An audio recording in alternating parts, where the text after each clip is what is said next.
All right, let's talk about one of the most uniquely stressful moments in any sport, that first tee shot in golf.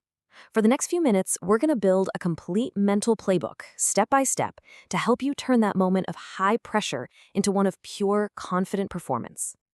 You know the feeling, right? We've all been there. You step onto that first tee, there might be a few people watching, your heart starts beating just a little bit faster, and that little voice of doubt starts whispering in your ear. It feels like the entire round is riding on this one swing. The big question is, what happens next? What do you do with all that? So why do we build this one shot up so much? Well, because it really is more than just a swing. It's a signal.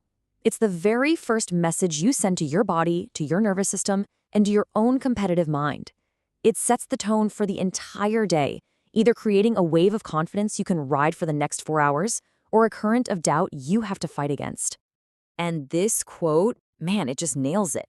Your physical swing is almost always a direct reflection of what was going on in your head just a second before. You know, if your last thought is, don't hit it in the water, guess where your focus is? It's on the water. Your brain doesn't really hear the don't. So our whole job here is to take control of that final thought and send the ball exactly where we want it to go. Okay, here is a mental shift that can literally change everything for you.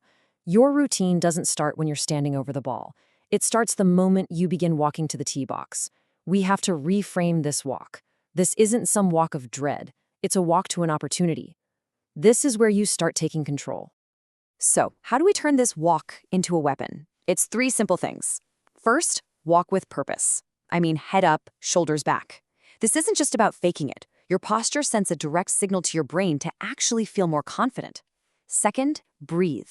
Slow, deep breaths tell your nervous system, hey, we're good, we're in control here. And third, you have to consciously flip a switch in your mind. You're now entering play mode. The practice swings are over, the warm-up's done, it's go time. And here's an incredibly powerful tool you can use on that walk: box breathing. It is so simple. You just inhale for a count of 4, hold your breath for 4, exhale slowly for 6, and then hold for 2. That's one cycle. The reason this works so well is that it actually stimulates a nerve in your body that acts like a calm down button for your entire system. Seriously, just 2 or 3 rounds of this can lower your heart rate and bring your focus right into the present moment.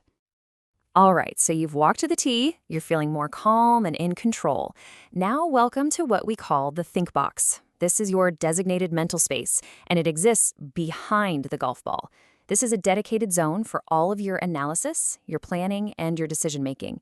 All the strategic work gets done here and only here. So what are you doing in the think box? 3 key things. 1, find a ridiculously specific target, not just the fairway. No, we're talking the left edge of that far bunker or that one tall tree. 2, decide on your shot shape. Are you going to draw it, fade it, or hit it straight? And 3, and this is crucial, verbalize it. Actually say to yourself, I'm hitting a soft fade that starts at the tree and lands on the right side of the fairway. What this does is it replaces vague hope with a concrete, undeniable intention. So now that you have a fully committed plan, it's time to actually execute it. This means you have to leave the analytical think box and step into the athletic play box. This transition is everything. We are consciously moving from a state of thinking to a state of feeling, from analysis to pure instinct. And this right here really lays it out perfectly. The think box is all business. Target, shot shape, verbalize. The play box, on the other hand, is all feel. Feeling the swing, using a simple cue word, and committing 100% to the shot you just planned. You know, the biggest mistake most of us make is trying to do both at the same time, thinking about mechanics while we're trying to swing. You have to keep these 2 worlds separate. So here's a dead simple, repeatable routine for your play box. First, take 1 rehearsal swing focusing only on the feel and tempo you want. Then step into the shot, but use an intermediate target, like a leaf a few feet in front of your ball, to make your alignment automatic and thoughtless. Next, take 1 final long exhale to release any leftover tension. As you start the swing, think of a single cue word, something simple like smooth or trust. And finally, this is huge, no matter where the ball goes, have a neutral response. The process is done. Accept it and move on. Now, of course, knowing all this is one thing, but making it completely automatic when the pressure is on, well, that's something else entirely. So how do we actually train this process so it becomes a habit you can fall back on when those first tee nerves inevitably show up? Here's the best way to do it. Focused reps. Next time you're on the driving range, take just 5 or 10 golf balls and perform your entire routine for each one, from the walk-up to the post-shot reaction. Now here's the key. After each shot, don't rate the shot itself. Instead, rate your commitment to your plan on a scale of 1 to 5, and then just give a yes or no to whether your response was neutral. You see, you're not grading the ball flight, you're grading your process. That's how you build real confidence. And you can train this even when you're not at the course. Just find a quiet place, close your eyes, and visualize the entire experience. See yourself walking to the tee with that confident posture. Feel yourself going through each step of the routine. See the ball flying exactly as you planned it.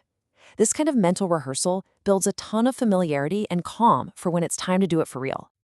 And if you're the kind of person who likes to track your progress, you can actually use a few key metrics. Time your routine. A good goal is to be consistently between 20 and 30 seconds. Aim for a commitment score of a 4 or a 5 on pretty much every shot. And try to have a neutral response 80 to 100% of the time. Tracking these turns a fuzzy concept into a tangible skill you can actually watch yourself get better at. And all of this brings us to the core message, the biggest takeaway from this whole playbook. The goal on the first tee is not to hit a perfect golf shot. That's out of your control. The goal is to execute an intentional, committed, and fearless process. When you make the process the victory, you free yourself from the pressure of the outcome. And that leads us to this final thought, which is so powerful. The best players on the planet still feel nervous. Of course they do. The difference is, for them, nervousness isn't a signal to panic. It's a cue. It's the bell that tells them, okay, time to execute my routine. They have a plan for the pressure. And now, so do you. So I'll just leave you with this to think about. The next time you step up to that first tee and you've gone through this new routine, what's it going to be? What will be that one single cue word that quiets your mind and just lets you swing free?